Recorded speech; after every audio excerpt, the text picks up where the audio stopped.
vel is so uniek soos jou vingerafdruk. En Biomedical Emporium se oplossing is so uniek soos jy. Klinkklare wetenskap, beskikbaar uit die liefde vir jou vel. Regte mense, regte vel, regte wetenskap. Die program is vandag vol formidabele vroue. Dr. Judy Pretorius, uitvoerende hoof van Biomedical Emporium, is weer hier. Dr. Judy, kom ons slaan gou vinnig hierdie mite sommer hok, dat mans nie borskanker kry nie. Mense kan nie glo dat dit nog bestaan nie, maar dit is nie waar nie. Dit gebeur met mans ook. Absoluut, en ek dink dis ook waar die bewusmaking inkom om te sê, mans kan dit ook kry en hulle moet dit nie onderskat nie. Maar ja, kom ons spring in en begin dadelik te gesels oor die vel. Ja, wat is die uitwerking van kankerbehandeling dan vir borskanker op die vel? Okay. So die effek van enige kankerbehandeling op die vel is, kom ons gaan kyk na die primêre doel van menslike vel. En menslike vel is daar om te beskerm, dis daar om temperatuur te reguleer, 37 grade liggaamstemperatuur te reguleer, gaswisseling en natuurlik ook beskerming.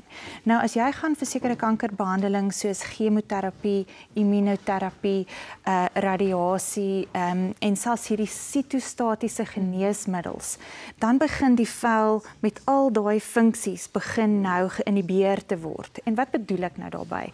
Is die menslike vel hou van cellulêre vernuwing. En dink 'n bietjie ook na 'n sitostatiese geneesmiddel vir kankerpasiënte is om sel, staties, daai cellulêre vernuwing te stop.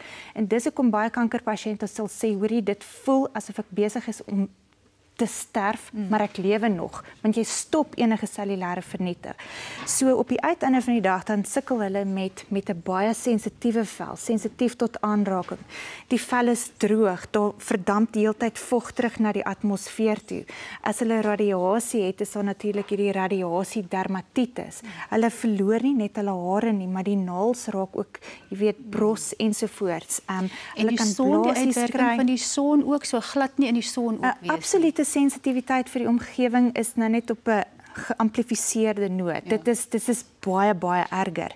Jy weet, en waaroor ons nie praat nie, is natuurlik die wonde wat gepaard gaan met kanker en in die geval borskankerbehandeling. So sê net maar iemand moet gaan vir 'n mastektomie, dan is daar natuurlik chirurgiese weefsels en letsels. En mense wil nie eintlik hê daar moet 'n hipertrofiese of 'n keloïd weefsel ontwikkel nie.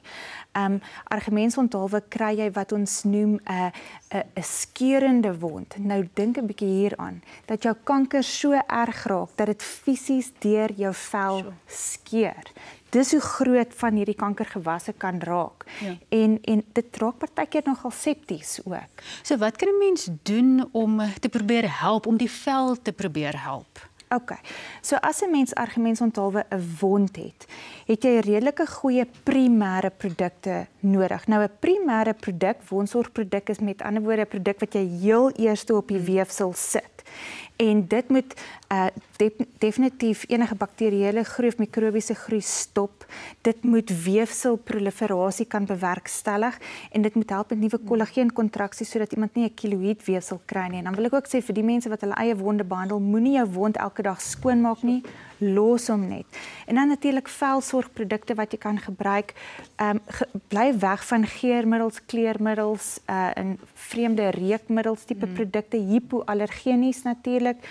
Ons kyk na ceramiede, peptiede, groeifaktore, Vitamiene E's ensovoorts. En die vel laat rus, hom bedek, want jy het nou gesê nie elke dag skoonmaak nie. Niks wat die vel kan irriteer of oorstimuleer of natuurlik 'n allergiese respons kan ontlont nie. Dr. Judy, baie dankie dat jy vanoggend kom kuier het en oor hierdie belangrike aspek met ons kom gesels het.